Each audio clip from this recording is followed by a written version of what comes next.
बच्चों, मेरा नाम है मोहित और आपका स्वागत है हमारे यूट्यूब चैनल हिस्ट्री चैंपियन में। तो जैसा कि आप जानते हो, आपका जो पेपर होने वाला है प्राचीन काव्य का आदिकाल व भक्ति काल से संबंधित हिंदी साहित्य का, उससे संबंधित सारे महत्वपूर्ण प्रश्न मैं आपको करा रहा हूँ। उसका जो अगला महत्वपूर्ण प्रश्न है, सूरदास के काव्य में वात्सल्य एवं माधुर्य भक्ति भाव की जो चित्रण कीजिए, काफी ज्यादा महत्वपूर्ण प्रश्न है। इस प्रश्न को आपको अच्छे से कर लेना है। चैनल को सब्सक्राइब कर देना है और वीडियो को जरूर से लाइक कर देना है। तो चलो शुरू करते हैं अपन वीडियो को। साथ के साथ यहाँ पर जो शॉप वाला ऑप्शन दिखाई दे रहा है और यहाँ पे जो व्यू प्रोडक्ट वाला ऑप्शन दिखाई दे रहा है, अगर आप इस पे क्लिक करके अगर कोई भी प्रोडक्ट खरीदोगे तो सबसे ज्यादा डिस्काउंट है वो आपको देखने को मिलेगा। चलो शुरू करते हैं अपन।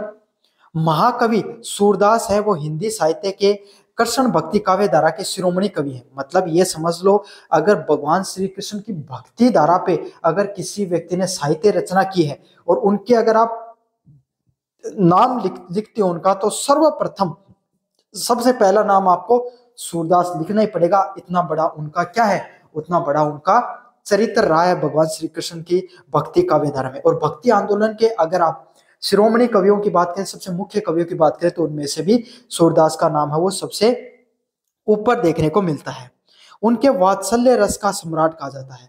वात्सल्य रस है, उनको वात्सल्य रस का सम्राट कहा जाता है। वात्सल्य रस आपके सामने वो रस होता है जहां पर बच्चे अपने माता पिता से जो माता पिता वो अपने बच्चे से जो प्यार करते हैं, उस प्यार की जो भूमिका होती है उसको वात्सल्य रस के रूप में जाना जाता है। अब आप कहोगे भगवान श्री कृष्ण की भक्ति और माता पिता का प्रेम में क्या संबंध है? तो माता यशोदा जो आपके सामने भगवान श्री कृष्ण के साथ जो प्रेम करती थी, जो भगवान श्री कृष्ण ने अपने बचपन का समय गोपियों के साथ या फिर आपके सामने जो माता यशोदा के साथ बिताया है, उस समय उनके द्वारा जो हठखेलियां की गई, उनके द्वारा जो क्रियाकलाप किए गए, उनको सूरदास ने बहुत अच्छे से आपके सामने लिखने का कार्य किया है। उनको अष्टसाप का जहाज भी कहा जाता है। तो भगवान श्री कृष्ण की काव्य की रचना करने वाले 8 प्रमुख कवियों में जिसकी विठल नाथ ने क्या की थी, उसकी जो अष्टसाप की शुरुआत की थी, संस्थापक माने जाते हैं, उनमें सबसे पर जहाज मतलब ऐसा व्यक्ति जो आगे ले जाने को, बहुत आगे ले जाने का कार्य करता है, उसमें से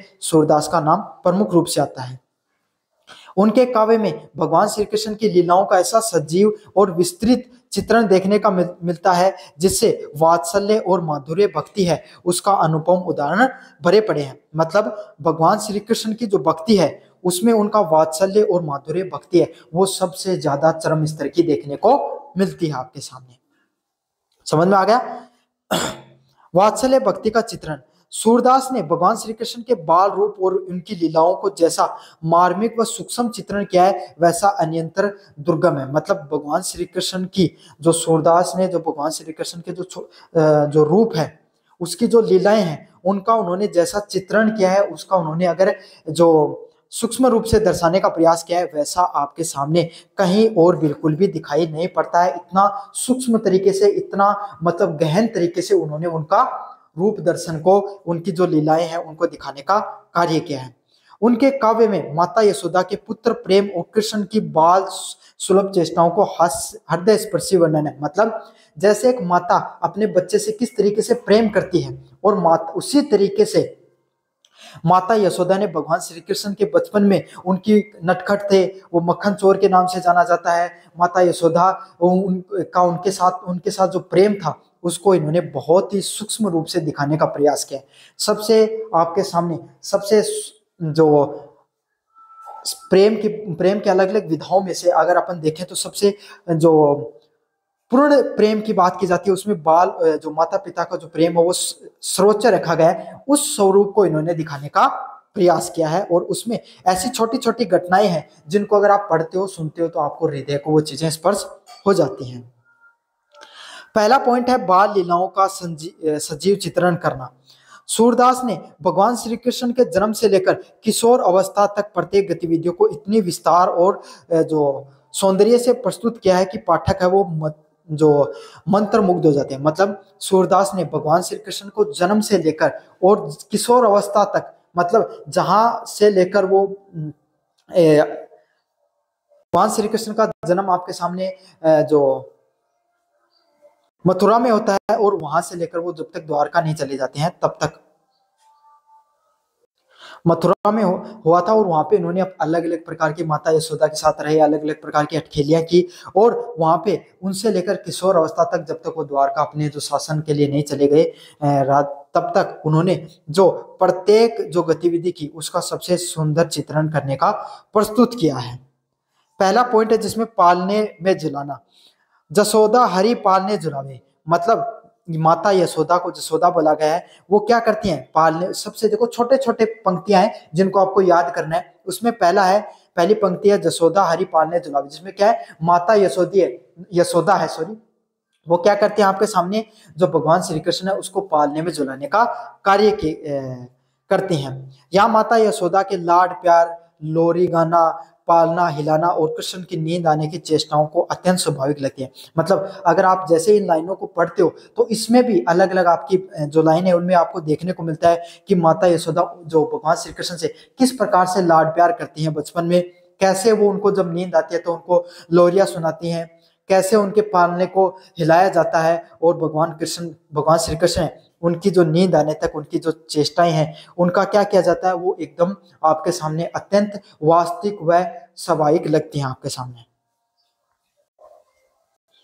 माखन चोरी की बात करें, भगवान श्री कृष्ण का जो चोरी छिपे माखन खाना, तो आपको पता है भगवान श्री कृष्ण को मक्खन चोर के भी नाम से जाना जाता है। उनको मक्खन बहुत ज्यादा प्रिय था, तो माता यशोदा उनको मक्खन नहीं देती थी, तो वो क्या करते थे, मटकी से मक्खन जो चोरी छुपे खाते थे, और जब वो पकड़े जाते थे तब बहाना बनाना और माता द्वारा उन्हें जो डांटना और दुलारना। तो जैसे एक स्वाभाविक माता का जो रूप होता है कि वो कोई भी गलत काम कार्य करने से अपने जो बच्चे को रोकती है, वही रूप इसमें दिखाया गया है कि जब जो भगवान श्री कृष्ण है चोरी छुपे आपके सामने जब मक्खन खाते हैं, तो वो फिर क्या करते हैं, माता यशोदा उनको पकड़ते हैं, उनको कान पकड़ के पूछते हैं कि भाई तुमने क्यों मक्खन खाया। तब वो अलग अलग प्रकार के बहाने बनाते हैं और तब उनको माता यशोदा जो डांटती है। तो इस प्रकार के इन सब चीजों को मार्मिक चित्रण किया गया है।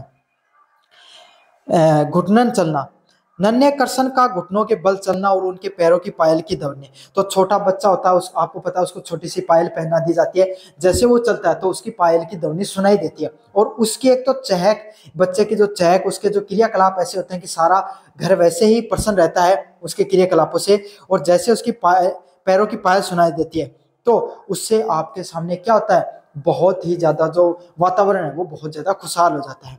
और उनके शरीर की धूल लगाने से यशोदा का प्रेम, मतलब माता यशोदा उनसे इतना प्रेम करती है कि उनके चरणों की धूल भी अपने शरीर के लगाती है। अगला है चांद खिलौना मांगना, मैया मैं तो चांद खिलौना लाओ। मतलब वो माता यशोदा से भगवान श्री कृष्ण कहते हैं कि हे माता यशोदा, मुझे चांद जो दिखाई दे रहा है उसको खिलौना मानते हैं। बचपन में बच्चे को पता नहीं होता है कि भाई ये खिलौना है, क्या वास्तविक है, क्या अवास्तविक चीजें हैं, है ना। तो वो कहते हैं कि माता, ये जो आपके सामने जो चांद चमक रहा है, मुझे यही खिलौना चाहिए, आप मुझे ये खिलौना ला कर दो। में कृष्ण की बाल हट और यशोदा के वात्सल्यपूर्ण समाधान की झलक देखने को मिलती है, जहां पर क्या, भगवान श्री कृष्ण का जो बाल हट है, मतलब बचपन में जब बच्चे का हट माना जाता है, इस दुनिया में 3 हट माने जाते हैं, बाल हट, बच्चे का हट, जो राज हट, राजा का हट और स्त्री हट। तो इन 3 हटों में जो सबसे भी हट माना जाए तो बाल हट, बच्चे का जो हट होता है, ऐसा हट होता है जिसमें माता पिता को अपनी जो उसके आगे झुकना पड़ता है। तो यही है, इसमें जो बच्चे का जो हट देखने को मिलता है, भगवान श्री कृष्ण का जो हट देखने को मिलता है कि वो चांद का खिलौना मांगते हैं, उसके माता जो यशोदा है वो वात्सल्यपूर्ण, मतलब प्रेम पूर्ण उनको क्या करती है, उनको चुप कराने का कार्य करती है, उनको उल्हाना देकर समझा बुझाकर सुलाती है। अगले वाला पॉइंट है माता यशोदा का प्रेम। सूरदास ने माता यशोदा के प्रेम को सर्वप्रिय दिखाया, मतलब माता यशोदा है उसका जो प्रेम है उसको सबसे ऊपर दिखाने का प्रयास किया है जो सूरदास के द्वारा। उनका प्रेम निश्चल, निस्वार्थ व अत्यंत स्वाभाविक लगता है। मतलब अगर आप माता यशोदा के प्रेम की बात करें तो उनका एकदम निश्चल, मतलब जिसमें कोई छल कपट नहीं दिखाई देता है, एकदम निस्वार्थ, जैसे एक माता का अपने बच्चे के प्रति होता है, उस तरीके का जो प्रेम है उसको दिखाने का उन्होंने प्रयास किया है। कृष्ण के बाल हट पर उठना, जैसे जो बच्चा होता है वो अपने छोटी छोटी गतिविधियों पर रूठ जाता है, उन्हें मनाना, उसको मनाना, उसके प्रति चिंतित रहना। मतलब जब बच्चा होता है वो आपके सामने जो चिंतित रहता है।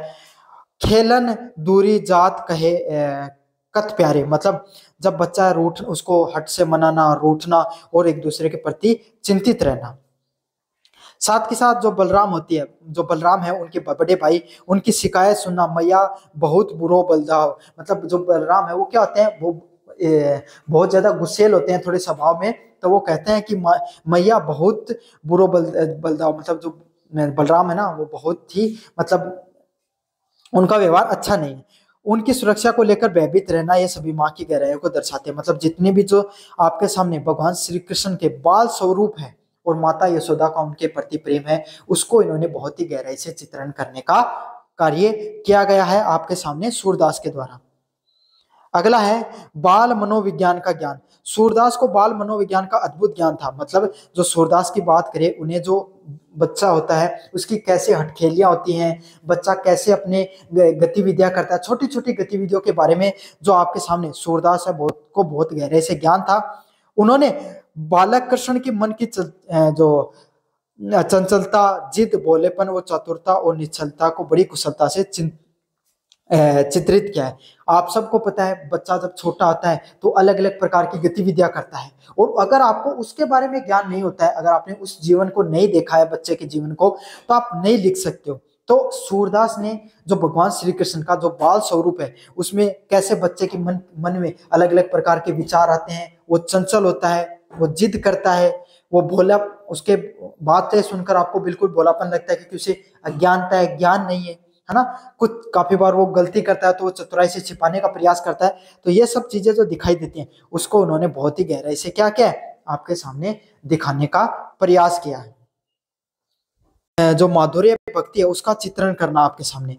सूरदास के काव्य में गोपी कृष्ण का जो प्रेम संबंध है उसके माध्यम से जो माधुर्य भक्ति का उत्कर्ष, सबसे जो उच्च चरण का आपके सामने क्या देखने को मिलता है, चित्रण देखने को मिलता है। तो सूरदास ने क्या किया है, जो भगवान श्री कृष्ण है और जो गोपियां हैं उसके प्रेम को भी दिखाने का प्रयास किया। ये माधुर्य मतलब प्रेम भाव की जो भक्ति है उसको माधुर्य भाव बोला जाता है। वात्सल्य माता पिता का जो प्रेम होता है बच्चों के प्रति वो होता है, जहाँ पे नायक व नायिका के बीच में जो प्रेम होता है उसको माधुर्य भक्ति के रूप में जाना जाता है।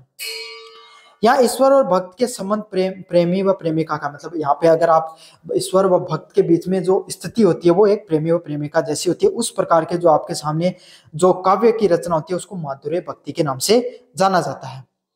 अलौकिक प्रेम के माध्यम से लौकिक प्रेम से, मतलब इस सांसारिक जो प्रेम की जो विवेचनाएं है उसके माध्यम से, कि संसार में जिस तरीके से प्रेम को दर्शाया जाता है उसके माध्यम से अलौकिक प्रेम मतलब भक्त का ईश्वर के प्रति जो प्रेम होता है उसको इन्होंने दिखाने का प्रयास किया है। गोपी प्रेम की अनन्यता। गोपियां श्री कृष्ण के अनन्य प्रेम करती थी। भाई बचपन में श्री कृष्ण छोटे थे, नटखट थे, तो आपस में जो लगाव था गोपियों का भगवान श्री कृष्ण के प्रति वो बहुत ही ज्यादा गहरा था। उनका प्रेम में इतना गहरा था कि वो कृष्ण के बिना एक पल भी नहीं रह पाते थे। अब आप देख लो, आपके घर में कोई बच्चा होता है, वो इतना नटखट होता है, तो आपको भी अगर वो कहीं चला जाए, स्कूल में चला जाए, तो आपका मन नहीं लगता। तो इसी प्रकार का भगवान श्री कृष्ण भी थे। उनके बिना भी रहना क्या था, एक पल दूर रहना भी मुश्किल था।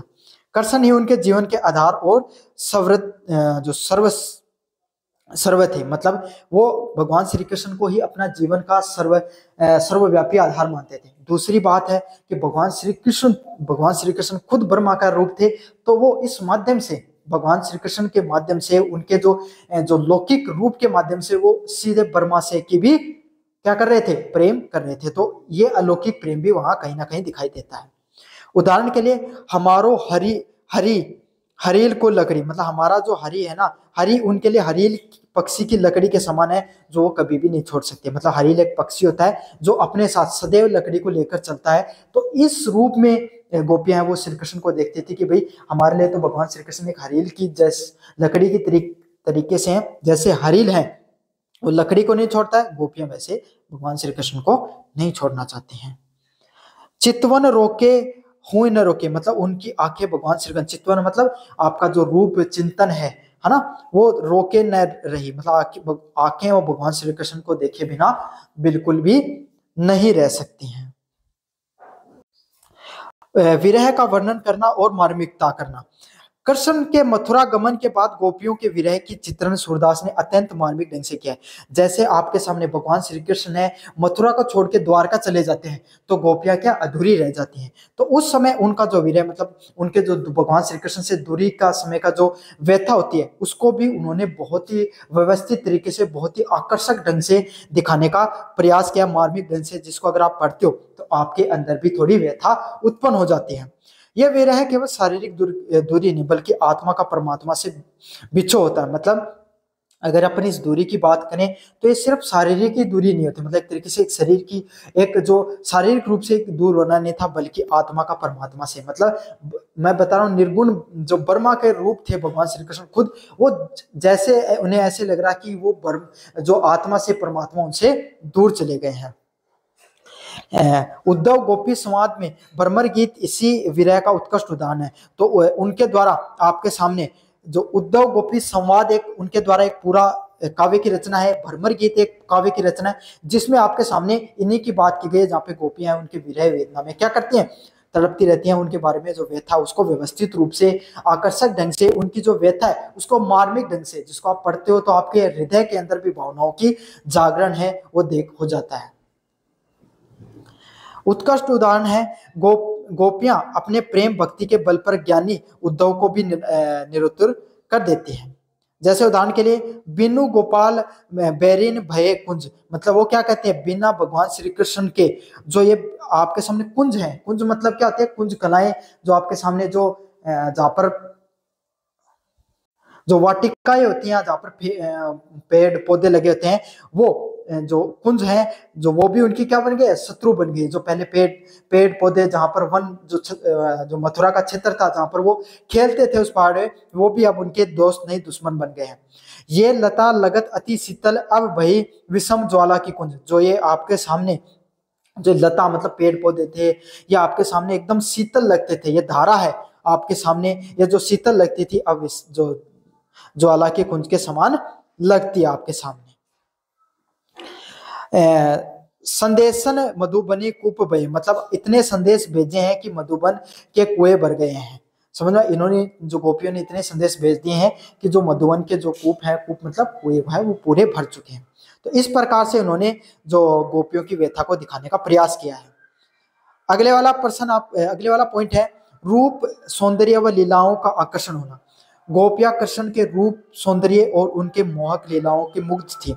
मतलब गोपियां कृष्ण के रूप सौंदर्य और उनकी मोहक लीलाओं पर मुग्ध थी। मतलब भगवान श्री कृष्ण है छोटे बालक थे जिसमें वो उनकी जो रूप सौंदर्य उनके एक तो इतने खूबसूरत थे, साथ के साथ उनकी जो लीलाएं थी उनके जो क्रियाकलाप थे वो इतने सुंदर थे, इतने मनमोहक थे कि हर व्यक्ति वो उनके क्रियाकलापों से अच्छा लगता था। वे कृष्ण की प्रत्येक चेष्टा और उनके चितवन और वेशभूषा को मोहित रहते हैं। उन्होंने उनकी जो चेष्टा है वो हर काम करने के प्रति एकदम चेष्टावान रहते थे।